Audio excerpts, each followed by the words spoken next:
Buenas noches, bienvenidos y bienvenidos a La Pata que le falta a la mesa, un programa hecho y realizado con recursos públicos. Yo soy Gloria Pinilla y en esta ocasión hablaremos con mayoras y mayores, con procesos de liderazgo en la ciudad en el marco del pasado mes mayor que pasó el mes pasado de agosto.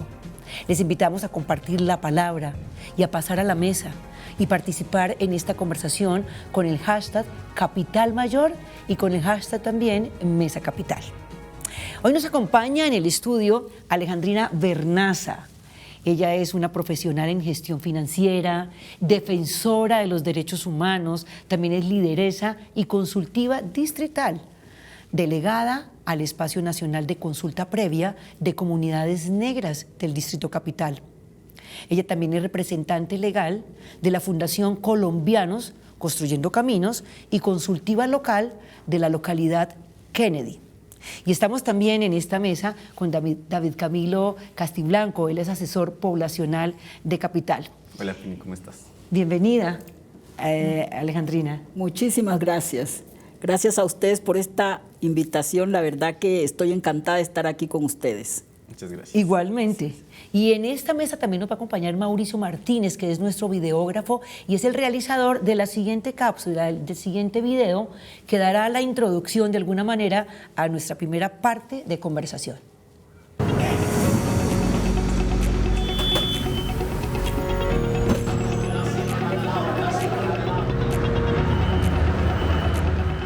Hola, en este momento me dirijo a la casa de María Orfi. María Orfi es representante de la Mesa de Mayores y Mayoras ante la Secretaría Distrital de Cultura. Con ella hablaré acerca de cómo está conformada la Mesa de Mayoras y Mayores, cuál es su función. Y también, también hablaremos acerca de Bogotá, de cómo nuestra ciudad capital realmente está preparada para los adultos mayores, realmente estamos por el buen camino hacia la atención de los mismos. Entonces, bueno, acompáñenme.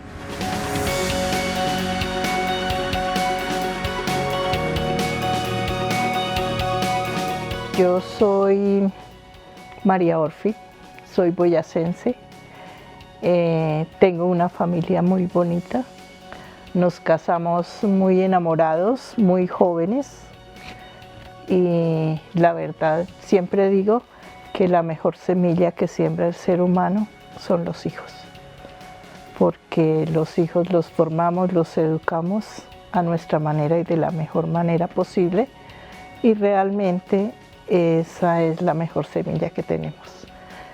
¿Qué hace este consejo? Pues Mauricio, mira, el Consejo de Mayores y Mayoras, como tú dices, nosotros como grupo social nos denominamos Consejo de Personas Mayores. Las personas mayores somos las personas que estamos pasando la barrera de los 60. ¿Sí? Entonces, este consejo es una instancia de participación en el distrito y está conformado por personas mayores delegadas de todas las localidades de Bogotá. El comienzo es el Consejo de Sabios y Sabias, se llama así, y se llama de Sabios y Sabias por la sabiduría que nos otorga la experiencia y la edad. Este Consejo de Sabios y Sabias empieza como consejo de la localidad, conformado por las UPZs, por las zonas de cada localidad. Cada UPZ manda 2 representantes a este espacio y se conforma el consejo de la localidad. Como somos 20 localidades, estas 20 localidades desde el espacio local envía delegados para conformar un consejo distrital que es la cabeza principal en el distrito en las instancias de participación de personas mayores. Pues bien, acabamos de ver el testimonio de María Orfi. Ella es la presidenta del Consejo de Cultura Etario en Bogotá y narrándonos qué es y qué hace de alguna manera el Consejo Etario en Bogotá. Y con esta introducción queremos poder entablar ya una conversación con la consultiva Alejandrina Vernaza acerca de los procesos y liderazgos y en las comunidades, digamos, que representan siendo ya personas mayores y mayoras. Nuevamente, Alejandrina, bienvenida. Muchas gracias. Muy buenas tardes nuevamente a todos y a todas. La verdad que para mí es un placer hablar sobre ese tema que me parece muy sensible para todas nosotros, para toda la comunidad, en especial la comunidad negra, afrocolombiana, raizal y palenquera, ya que nosotros, como ustedes saben, no somos personas nacidas y criadas acá. Mi nombre es Alejandrina Vernaza Quiñones, soy oriunda y nacida y criada en la ciudad de Tumaco, Nariño, del cual por situaciones eventuales me trajo a esta hermosa ciudad de la cual estoy completamente enamorada, una ciudad incluyente, una ciudad de oportunidades, pero también es una ciudad de la cual tú tienes que lucharla contra muchos temas, muchas situaciones que se presentan. El caso que nos trae específicamente sobre las mayoras y mayores, nosotros en nuestros territorios y aquí específicamente en Bogotá, somos muy respetuosos de todas esas personas porque son personas sabias en todos los sentidos y son conocedoras de un legado que fue transmitido de generación en generación. Porque así como yo ahora le aprendí a mi papá, a mi mamá, a mis abuelos, a mis bisabuelos, ellos también le aprendieron y nos transmitieron a nosotros toda una cultura, todo un legado de respeto hacia esas personas mayores y mayoras, tanto así que en estos momentos le toca a uno ponerlo en práctica con los nietos y con los hijos. Estamos en la ciudad de Bogotá, es una ciudad, como lo dije, incluyente, pero que le falta mucho, ¿no? Le falta mucho. Con relación a la situación de los adultos mayores y mayores. Con relación a la situación de los adultos mayores. Consultiva, antes de llegar a Bogotá, porque este video que acabamos de ver, a mí me recuerda profundamente, estaba muy emocionado porque me recuerda a mi abuela Delfina, a mi abuela Angélica y a quienes saludo también con todo el corazón, pero es poder pensar en tus abuelas, tus abuelos. ¿Qué recuerdas de ellas en Tumaco? Me erizo, la verdad que me erizo cuando tengo que hablar de mi abuela, una madre ejemplar, un ser humano maravilloso, la persona que lo consiente a uno como nieto. Si los papitos son mano fuerte, ellas siempre son las que le dan ese amor, ese cariño, las que siempre están ahí, las que se quitan el pan de la boca para dárselo a uno, los que están consintiéndolo, las que adivinan cuando uno está triste o cuando uno está contento. Esas personas son las que le ayudan a corregir a los papás de nosotros en ese entonces, cómo deben educarnos cuando se están pasando de la línea, que muchas veces, y en mi época, pues existía que la sangre con la letra con sangre entra, perdón, gracias por corregirme. Entonces ellos decían, no es así, hay que sentarlo, hay que hablarle en medio de esa falta de educación, porque no eran profesionales, pero eran unas personas conocedoras de una educación desde el corazón, el sentir. Que pasa por el corazón. Desde el corazón, la verdad que sí. Entonces yo la recuerdo con tanto cariño a mi abuela, porque a mi abuelo no tuve la oportunidad de conocerlo, y fue un ser humano que yo pienso que está en el cielo, y tanto es el amor y el cariño que le tengo que pienso que ella siempre está acompañándome. ¿Cómo se llamaba? Benilda Quiñones. Es un ser maravilloso. Yo diría que personas como ellas no deberían morir, la verdad que sí, no deberían morir. Además, Pini y Consultiva, yo creo que uno puede resaltar el valor de las personas mayores en la ciudad frente a una labor de cuidado, no reconocida económicamente, pero una labor de cuidado permanente, una labor de protección, una labor de memoria, como estábamos hablando hace un poquito, Pini, y que marca la vida y el trasegar de muchas personas, y aún así está en una situación de derechos que más adelante queremos profundizar con más fuerza. Sí, de alguna manera esa fuerza que tienes en el corazón, ese recuerdo de la abuela que te ha dado, digamos, tanto conocimiento, es porque se ha transmitido oralmente, y ahí hay todo un acumulado de saberes invaluable, es decir, que no se puede cuantificar, pero tiene un valor muy importante, esa sabiduría que no está simplemente porque se haya estudiado, sino porque es capaz de transmitir saberes, tradiciones, culturas, en ese caso Sí, el claro, tuyo. nuestras abuelas, diga usted, eran parteras, practicaban la medicina ancestral, que es a través de las hierbas medicinales. También nuestros abuelos eran sobanderos, entonces todo eso lo practicaban con nosotros, una caída, no necesitaban ir al médico, ellos mismos nos trataban y era que se curaba uno, se sanaba uno. Las parteras, por ejemplo, traían al mundo a esos niños, a esas niñas, y entonces lo hacían completamente por sus saberes, por su conocimiento, a la hora que fuera asistían a ese llamado en nuestro pueblo para atender a esa mujer parida. Es decir, tenían como, discúlpeme, es decir, tenían un lugar también frente en la sociedad, un lugar definido y respetado, que tenía que ver con su conocimiento sobre la salud, por ejemplo. Sobre la salud, sobre todo sobre la salud. Eran personas que no les importaba si ellos no cobraban, o sea, no se ganaban un peso por estos saberes y se los ponían al servicio de toda una comunidad. Exacto. Ellos sabían a qué nieto o a qué hijo le tenían que enseñar esos saberes porque lo iban a ejercer con altura, que no iban a comercializar eso. Entonces ellos, por ejemplo, como éramos familias numerosas, decían, a este de buen corazón yo le voy a enseñar mi legado. Y se lo dejaban enseñado. Entonces, por eso fue transmitido de generación en generación.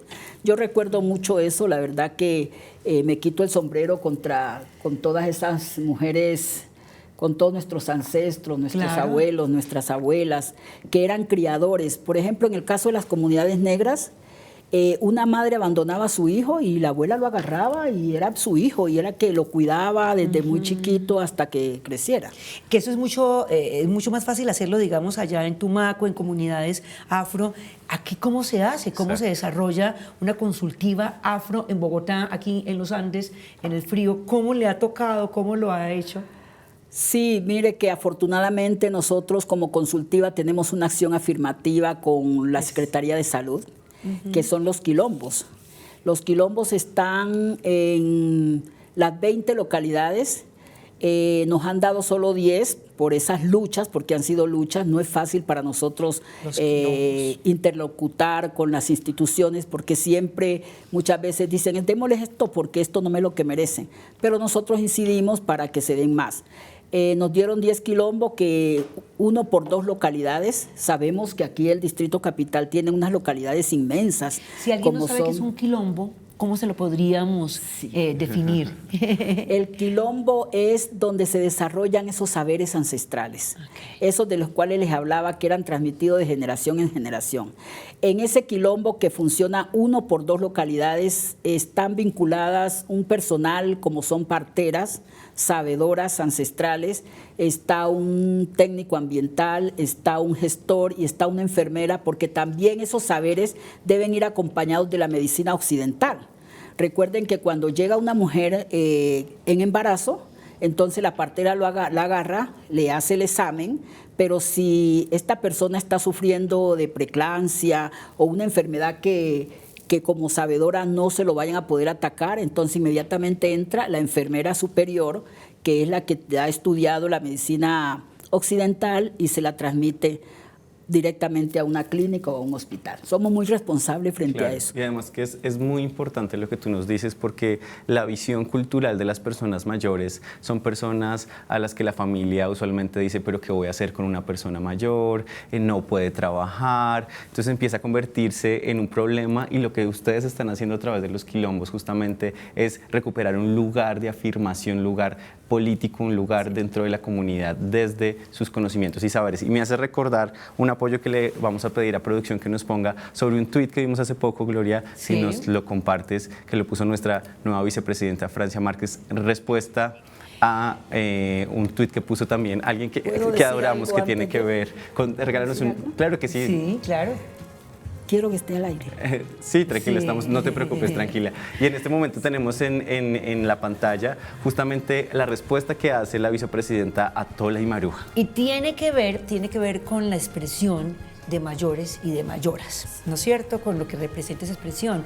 Entonces, decía un tuit de Toli Maruja, si lo alcanzas a leer desde allí. Dice, berrionditos, ese mayores y mayoras y nadie sin nadies de Francia Márquez nos tiene pensando seriamente en votar por don Rodolfo, que siquiera no dice le pego un tiro y una tira. ¿Y qué responde Francia? Y Francia responde, para su información, mayoras significa mujeres sabias que tienen la autoridad, si nos pueden seguir en el apoyo que teníamos para continuar con la lectura de lo que decía Francia. Decía, ellas tienen la autoridad ética y moral para guiar el rumbo de nuestros pueblos. Siento mucho que para ustedes el único lenguaje correcto sea el que ha sido heredado de la colonia. Y ahí entramos en un tema polémico, ¿no es cierto? Claro que sí. ¿Qué opina usted de esto? Excelente esas frases, la verdad que son frases que nosotras las decimos desde el corazón, porque es así como nosotras las comunidades negras, afrocolombianas, raizales y palenqueras lo sentimos. Es importante recordar que para nosotros, los negros y las negras de Colombia, nuestras mayoras y mayores jamás los abandonamos. Jamás los abandonamos.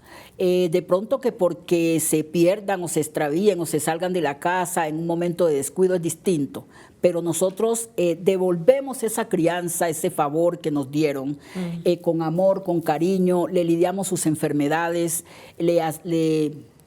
si la enfermedad es una enfermedad, diga usted, degenerativa o que necesita esos cuidados que nos dieron a nosotros cuando éramos bebés, nosotros hacemos eso con nuestros mayores y mayoras. O sea, las comunidades negras no tiramos a nuestros abuelos y a nuestras abuelas a la calle, no las tiramos. Pero aún así hay unos derechos que como hijos tenemos y deberes, pero también el Estado, ¿no? Entonces...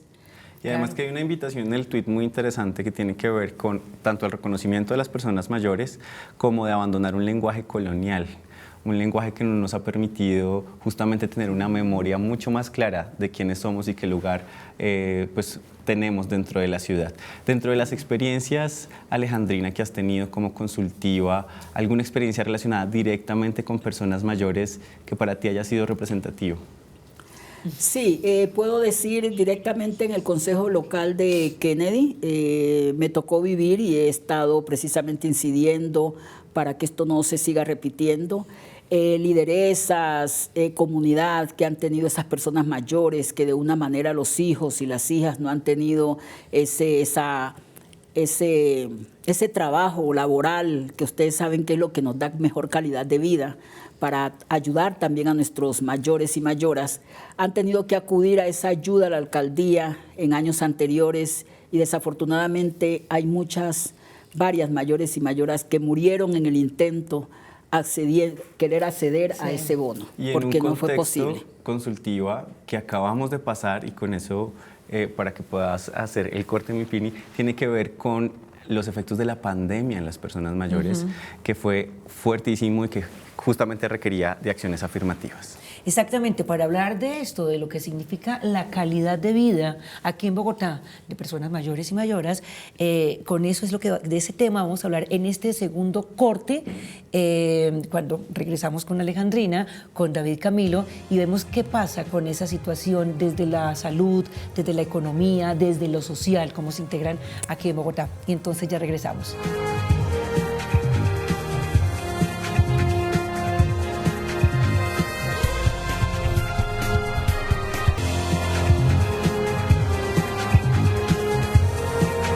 Bueno, muy bien, entonces regresamos aquí a la pata que le falta a la mesa, donde queremos encontrar de alguna manera los elementos estructurales de nuestra sociedad que hoy están ausentes para hacer real, digamos, esa utopía maravillosa que llamamos la democracia, que entre otras cosas, la democracia tiene que ver con el lugar de liderazgo que han tenido las personas mayores en Bogotá. Y por ello vamos con nuestra segunda historia, con nuestra segunda video, que de alguna manera nos relaciona a lo que dijimos anteriormente, la situación del adulto mayor en Bogotá.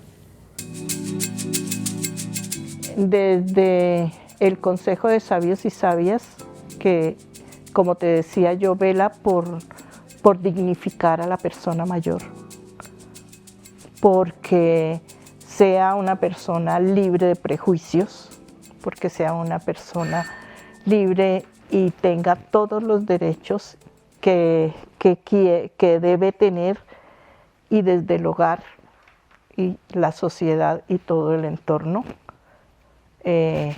pues les permita y sean muy respetados. Tienen matitas en ese sitio y no hemos ido a conocer ese sitio. Bueno, María, ¿y qué nos falta a la ciudad de Bogotá para ser una ciudad amigable con nuestros adultos mayores? Yo creo que en la ciudad de Bogotá el tema del transporte y el tema de la educación en las instituciones para la atención a la persona mayor, tenemos mucho problema y mucha dificultad con el acceso a la salud.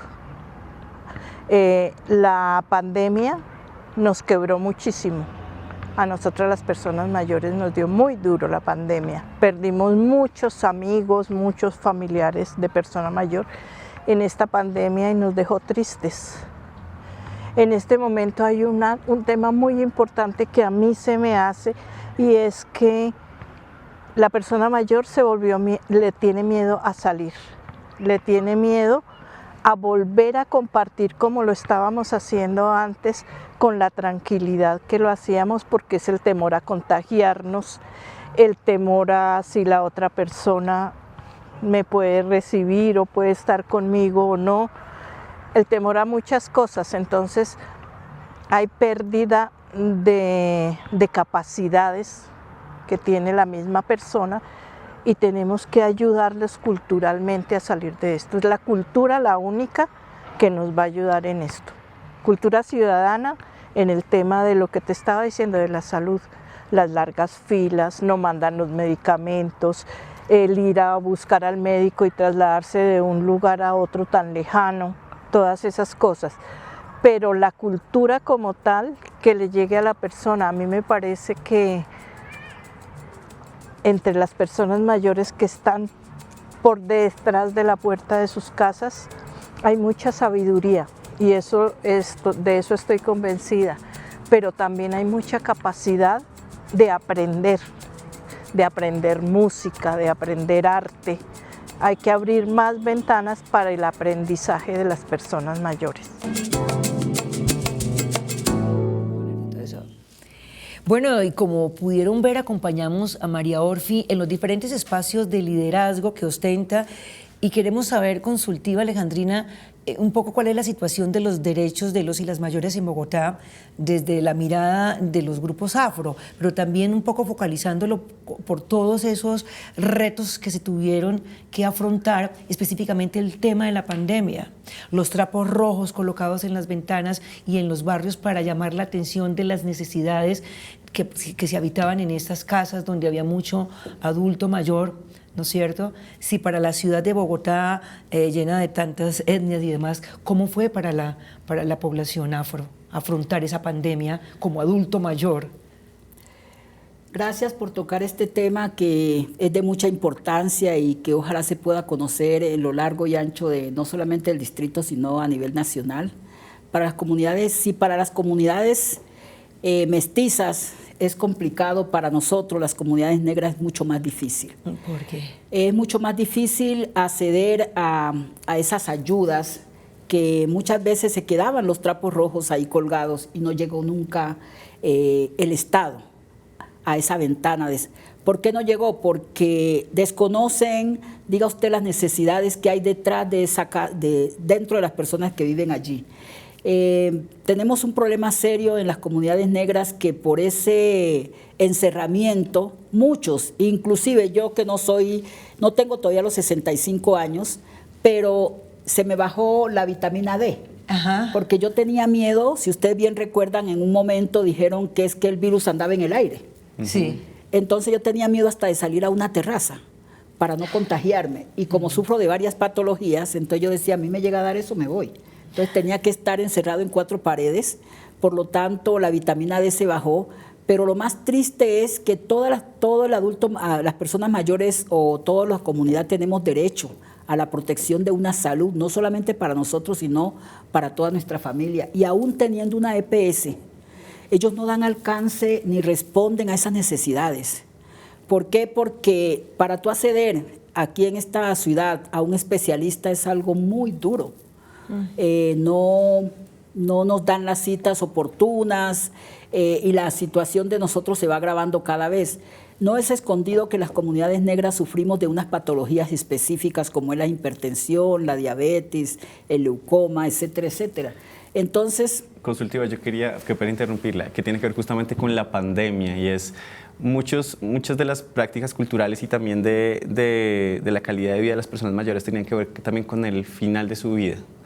Muchas de esas personas no pudieron, por ejemplo, hacer unas prácticas de cierre espirituales, religiosas, cuando una persona en medio de la pandemia fallecía.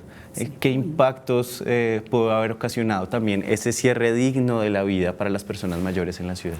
Eso fue lo más triste para nosotros, y eso sí nos golpeó, como se dice, el espíritu. El espíritu, el alma, el corazón, tener que te fallece un familiar y las personas eran limitadas para asistir a ese entierro, a ese velorio.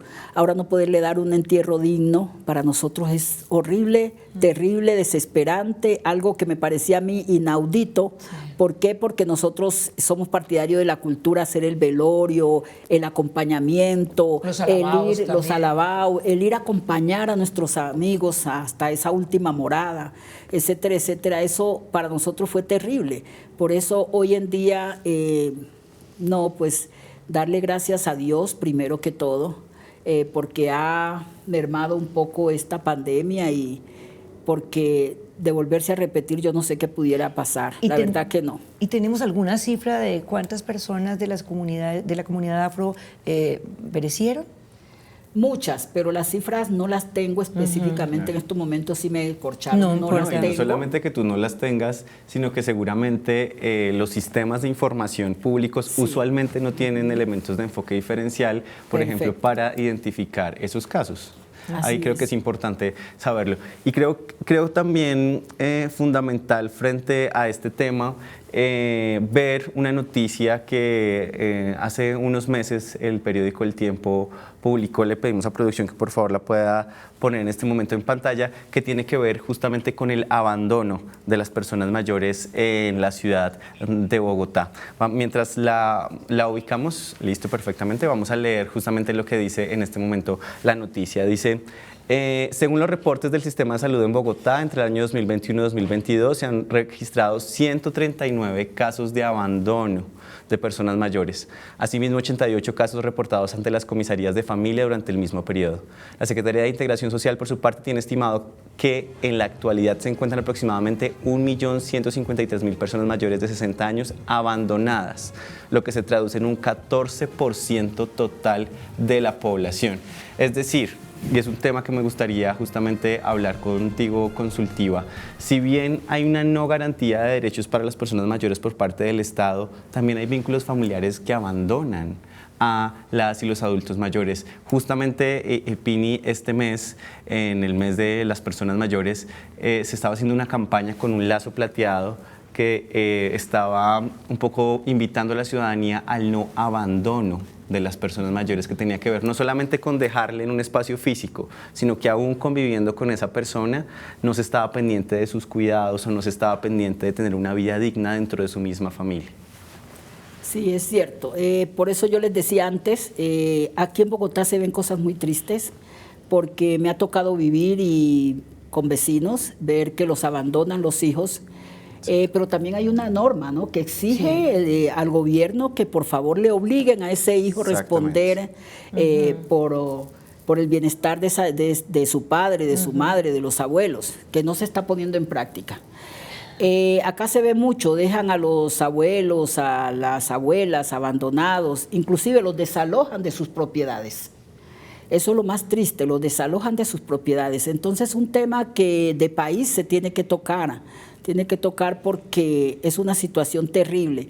Ahora, la invitación muy especial y con todo respeto es para el presidente de la República, ¿no?, que se creen, se reformulen esas políticas públicas para el adulto mayor. Porque verdaderamente, si es bien cierto, están ahí, la Constitución política lo recoge, no se están poniendo en práctica. Esto tiene que ver también los senadores, nuestros senadores, los congresistas, que por favor den una mirada a esas personas, porque eso no puede estar pasando. Mire, nosotros como consultivas interlocutamos con Integración Social y casualmente solicitamos ese apoyo para estas comunidades en los territorios y que también generen esa recreación deportiva para esta gente, pero que no sea una cuestión de un día, de 2 días, que sea permanente, ¿no? Porque son personas que tienen que salir, pero que como sus hijos trabajan, de pronto no tienen el recurso para pagarle a una persona que los saquen de paseo. Todos estos abuelitos están encerrados en la casa. El gobierno también tiene que dar una mirada a esa situación que es triste. Y como le decía, en la costa eso no se ve. ¿Por qué? Porque nosotros no abandonamos a nuestros abuelos. Ustedes si van a la casa de un negro, de una negra, la primera persona que consiguen allá en la sala, al montarse usted a la sala de la casa, es el adulto mayor. Está allí como un gobernador, atendido por sus hijos, atendido por sus abuelos. Y es el respeto. En mis tiempos se le pedía la bendición. La bendición, abuelito, la bendición, para salir y para entrar. Y eso se quedó de generación en generación. Los hijos no podíamos alzarle la voz a esa persona mayor, jamás. Saludábamos a los vecinos como que si fueran familiares nuestros, de tío y tía. Usted decía, pero es que tiene bastante tío. No, por respeto nos enseñaban, como no le saben el nombre, díganle tío o tía.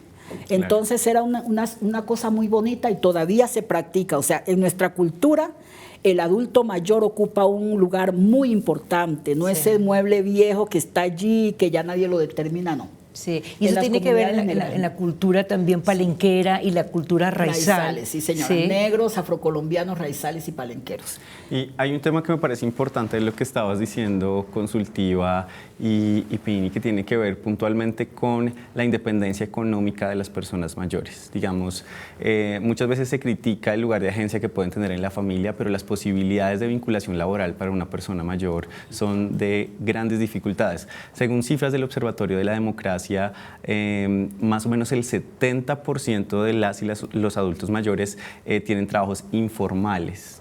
Es decir, están expuestos a una economía informal ya después de los 60 años.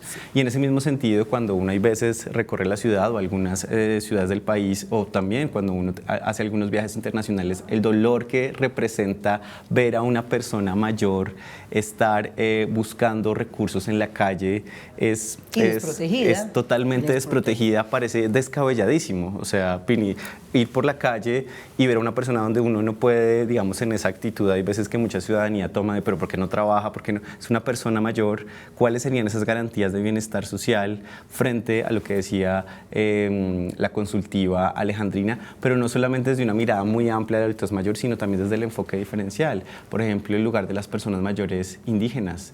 Las prácticas culturales y de conocimiento son fundamentales. Entonces, ante esa informalidad, ante ese abandono familiar, ante ese quizá no proyecto de vida para una adultez mayor, es importantísimo empezar a ejercer acciones y acciones afirmativas desde una perspectiva no solamente, claro que sí, étnica, pero también etaria para las personas mayores que son esenciales para nuestra ciudad. Sí, perfecto. También tenemos que darnos cuenta que nosotros los seres humanos y sobre todo nosotros los negros queremos sentirnos útiles todos los años. O sea, para nosotros no hay vejez. Nosotros queremos sentirnos útiles, pero estamos en una sociedad en donde ya el adulto, cuando ya de los 65 años para allá, ya no es útil para esta sociedad. Ya no le dan trabajo. Ya cuando todavía está dentro de su potencial de dar mucho más. Muchas veces dentro del grupo familiar, estas personas salen de pronto a una esquina a colocar ¿qué diría yo? Como especie de un negocito para vender cigarrillos, pero no está pidiendo limosna. Si tú ves un negro ahí, no está pidiendo limosna, sino que los mismos hijos le facilitan esa situación para que esta persona se sienta útil, se sienta que está moviendo el recurso, ¿ya? Pero en términos generales, el adulto mayor está muy desprotegido aquí en Colombia. Y sí... yo solicitaría que se tienen que hacer mesas de de trabajo Sí. para reformular esa política pública del adulto mayor. Sí. Y no solamente diga usted a nivel nacional, sino también departamental, distrital y también local, municipal. Y además por algo fundamental, Pini, que tú tienes en tus cifras, que es un aumento de la población adulta mayor en el mundo. Y se tiene que ver, sí, la población en el mundo pues está envejeciendo y Colombia Sí. pues no está aparte, digamos, de ese ritmo.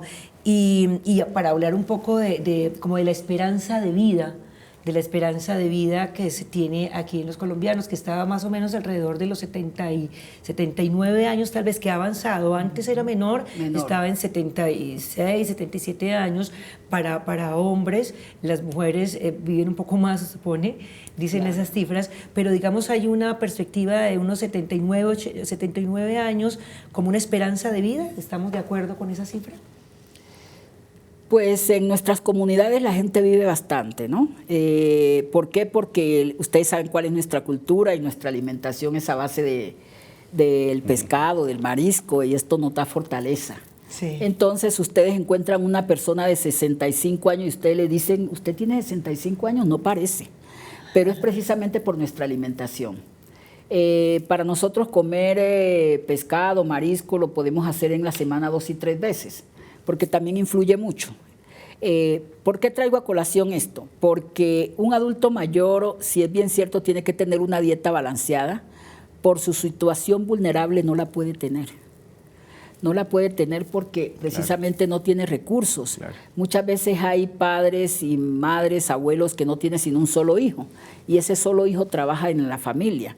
Entonces, una familia que pague arriendo, que tenga que cubrir servicios, Sí. que tenga que atender también a los hijos en educación. Por eso es el llamado al gobierno, por eso es el llamado al Estado, de que ojalá generen para estas personas que de una u otra manera no alcanzaron a cotizar, generen un recurso modesto para que le puedan dar mensualidades y esta persona pueda vivir dignamente hasta que Dios los llame. Claro, por ejemplo, me hace recordar a las y los artistas mayores que toda su vida han vivido de las artes de una manera informal, Sí. pero cuando llegan siendo maestros y maestras de las artes maravillosos y maravillosas, no tienen garantías pensionales para una vejez digna.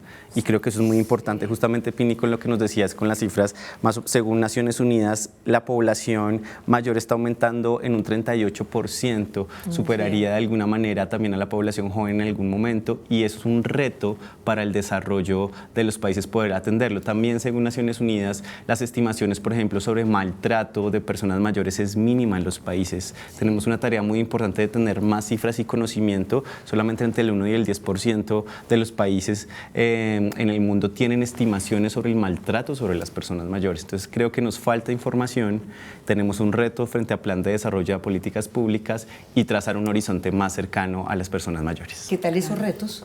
Imagínense que todo, te contesto y voy a contextualizar un tema. Escuché uno de estos días, abrí el chat y en uno de unos audios una noticia impresionante. Es muy preocupante cómo la población adulto mayor está creciendo, como ustedes dicen, pero también la preocupación de personas que yo no sé qué están pensando, piensan que no van a envejecer, que dicen que los abuelos y las abuelas deberían morir para darle paso a sus nietos. Horrible. Sí, terrible, eso es terrible. por Entonces solicitaban de que por favor abuelos y abuelas muéranse.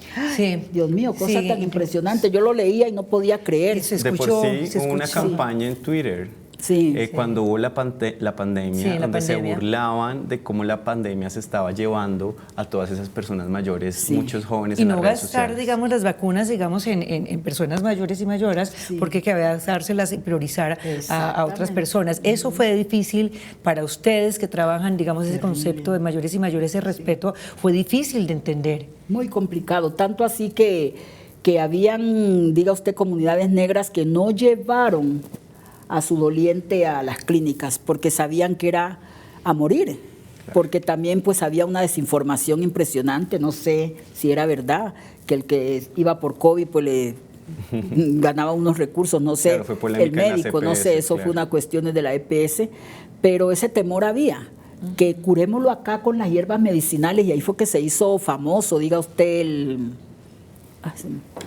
se me escapan los nombres, bueno, No para te no hacerle preocupes, publicidad.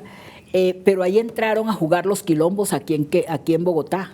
Claro. Los quilombos fueron de mucha ayuda. Ajá. Porque estas mujeres, aún no estando contratadas, acudían a esas casas. Al matarratón. Al matarratón, moringa. sí. A la moringa, sí. A Margo matarratón, Andrés también, a la principalmente, sí. moringa. Acudían y cuando esas personas decían, Dios mío, que ojalá esta acción afirmativa continúe en el tiempo, porque mire, es un milagro. Sí. Y las comunidades negras nos curábamos con eso. Y además, yo creo que hay que cambiar el paradigma, que es lo que estamos viendo, ¿no? O sea, no es solamente esa visión de vamos a atender a las personas mayores, tenemos que cuidarlas para que terminen bien su calidad de vida, que eso es importantísimo, sino que las personas mayores, gracias a las personas mayores, Gracias. a muchas de ellas, tenemos la posibilidad de que nuestros niños y niñas estén seguros en la casa, de que podamos tener una adultez con unas garantías particulares. Entonces hay un nivel de agencia importantísimo que hay que reconocer, no solamente desde una posición pasiva de la adultez mayor, sino desde una agencia superpoderosísima desde su conocimiento, desde lo que pueden llegar a hacer para fortalecer los lazos familiares y sociales. Es fundamental Y eso es que su hay lugar. que tenerlo. Perdona que te interrumpa, para decirles a toda la comunidad, el quilombo no únicamente es para las comunidades negras, afrocolombianas, raizales y palenqueras. Están ubicados aquí en Bogotá, como lo decía, son 10, 2 por cada localidad, pero están al servicio de todas las comunidades, mestizos, Para indígenas. intercambiar Sí, conocimientos. para intercambiar. O si tú tienes un familiar que la medicina occidental no le está dando resultado, tú puedes ir a uno de esos quilombos y allí encuentras partera, encuentras sabedoras ¿Y ancestrales. cómo que con las identifica la hierbas gente del medicinales- común que este es un quilombo? ¿Cómo lo identifica? Sí, pues es que diga usted, estamos ubicados en todas las localidades, Sí. en las 10 localidades. Esto es, diga usted, por decir algo, ahí sí me corchas porque casi no le hemos dado publicidad. Publicidad, exactamente. Pero, difusión, pero sí de voz a voz. Y que las es que alcaldías nosotros locales saben dónde están Exactamente. también. Nosotros sabemos que en la localidad de Kennedy existe uno, por ahí en Patio Bonito, que en Candelaria existe uno, en Santa Fe y así en distintas localidades, casi en todas existen, pero son para 2 localidades. Donde se hacen acciones afirmativas desde la cultura, desde los saberes, y también plantear los grandes retos y los desafíos que se tiene, digamos, como consultiva. Y con ese tema, para tratar de ese tema, nos vamos ahora a un segundo corte para tratar los retos y los desafíos que tenemos con las comunidades negras, los mayores y las mayoras.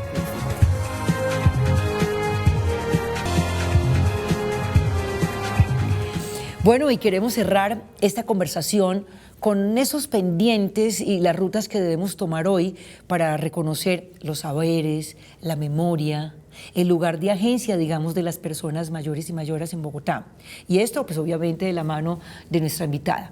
¿Cuáles son esos retos en lo personal que debemos hacer hoy y de tener hoy para la población mayor dentro de una comunidad afro? Sí, yo tengo muchos retos. Te podría contar, por ejemplo, qué pienso yo cuando ya esté en esa edad adulta. Me gustaría que no me aislaran, me gustaría que siempre estar interactuando con la gente. Yo creo que si a mí me aíslan, yo me muero. Yo me muero, entonces mi reto sería como formar un grupo de personas mayoras y mayoras, negros, afrocolombianos, raizales y palenqueras, y buscar la manera como distraernos en un parque, pasear, hacer viajes cortos, pero así me gustaría terminar mis años. O sea, alegre, feliz. A mí no me gustaría estar en la casa, no, la casa por ratos y para dormir, qué rico, pero me gustaría salir y interactuar mucho con la comunidad, que es lo que siempre he hecho. Todos vamos a envejecer. La población mundial, los bogotanos, los colombianos también. David Camilo, por ejemplo, los retos tuyos cuando ya tengas una edad de mayor, ¿cuáles serían? ¿Cómo te gustaría estar? Sí, Vini, y consultiva. Yo, como les decía al principio del programa, estaba pensando en mis abuelas. Mis abuelos ya fallecieron, será luz para ellos. Pero mis abuelas en este momento me preocupa mucho de ellas justamente el que tengan un lugar de enunciación, ¿sí? Que tengan un lugar donde ellas puedan compartir su conocimiento, donde puedan, por ejemplo, no solamente de la cocina, que la comida es deliciosa siempre, sí, las abuelas es lo que decimos siempre, sino que también pueden tener una posición de análisis político frente al país, y claro que la tienen, que tienen posibilidades de seguir ejerciendo sus derechos sexuales y reproductivos, sin duda. Sí. No se habla de los derechos sexuales y reproductivos de las personas mayores y del disfrute de su cuerpo, también de cuál es la capacidad que tiene el Estado para poder atender el tema de salud, pero con una garantía un poquito más integral, desde un conocimiento que no afecte a las personas mayores como si fuera algo de lo que hay que salir rápidamente, que es como una de las violencias institucionales que hay en los centros de salud, y que de alguna manera cuando yo esté en ese escenario... No se iba a contestar la no, pero claro, o sea, eso sería por allá como en el año 2060 más o menos. Bueno, esperemos que todavía exista Planeta, porque justamente algo de lo que tiene que ver y que se enlaza de manera sistémica es que ojalá exista Planeta para poder envejecer en términos de una perspectiva ambiental. Pero yo quisiera realmente poder estar quizá con el amor de mi vida, en un espacio donde pueda estar cómodo y donde no me sienta como alguien de quien deben de atender, o sea, que yo sea autónomo enteramente, que sienta autonomía y poder sobre mi cuerpo. Y si yo quiero tomar en algún momento la decisión, por ejemplo, la eutanasia, que me den la posibilidad de tomar esa decisión. Eso lo he aprendido de la persona con la que estoy, y esa sensibilidad que tiene sobre seguir decidiendo sobre un proyecto de vida. Claro. O sea, mi proyecto de vida va a seguir continuando aun cuando yo tenga 65, 70, 80 años, tengo un proyecto de vida. Entonces, hacia allá yo iría, Pini, y también muy conectado con los esfuerzos que, por ejemplo, hace Naciones Unidas, aquí viendo rápidamente en redes, el 15 de junio es el Día Mundial de la Toma de Conciencia del Abuso y Maltrato en la Vejez en el mundo.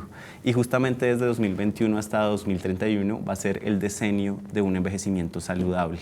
Envejecimiento saludable, sí. Lo uno, envejecer no significa, no tiene que significar, digamos, no tener salud y no tener oportunidades. Pero no te me escapes, porque aquí respondió Alejandrina y respondí yo.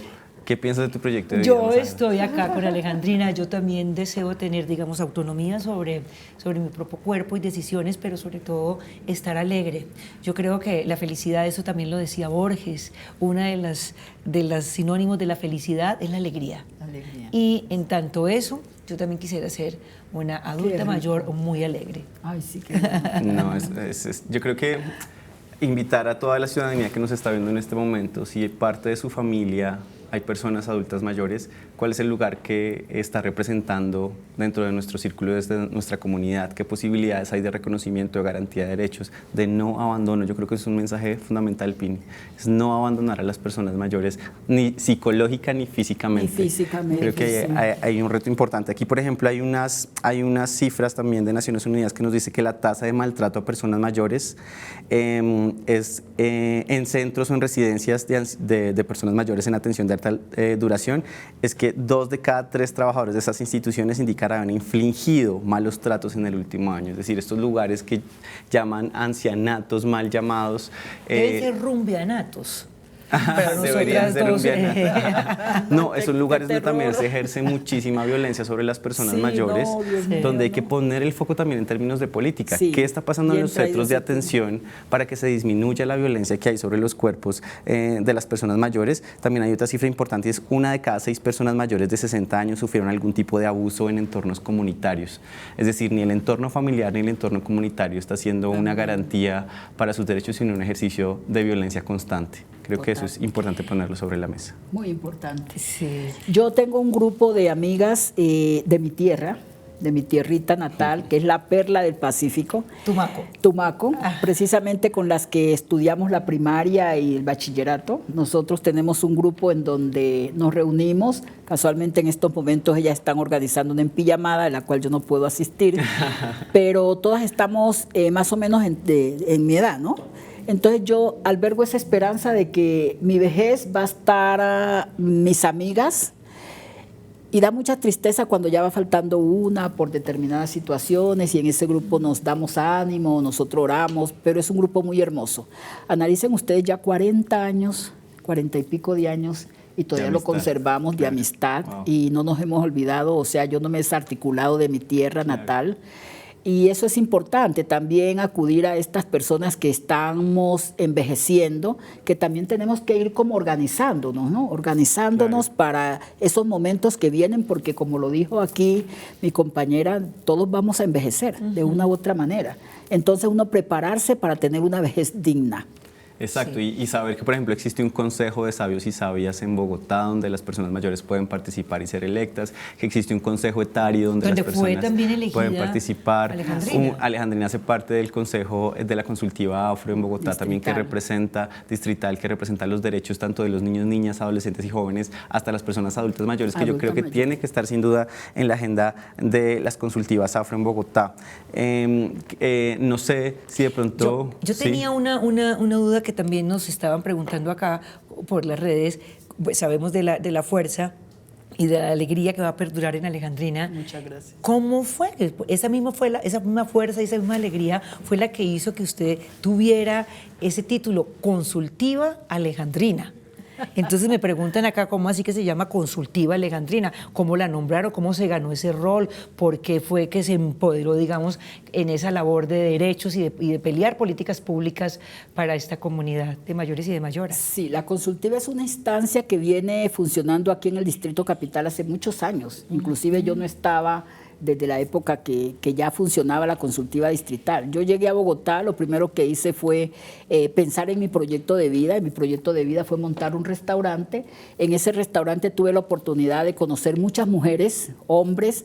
La comida nuestra gusta mucho aquí en el Distrito Capital y yo creo que en todas partes, la comida del Pacífico. Entonces eso se me llenaba, pero también había una hora determinada que había mujeres muy vulnerables que también venían de los territorios. Entonces a una determinada hora yo les decía, pueden venir a tal hora para, ¿no?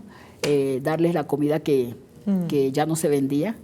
Pero también generé empleo a muchas personas que necesitaban. Muchas mujeres fueron vinculadas a ese negocio y lo tuve que dejar por cuestiones de salud. Ya también mi esposo se enfermó en la ciudad de Cali y bueno, vinieron otras situaciones acá.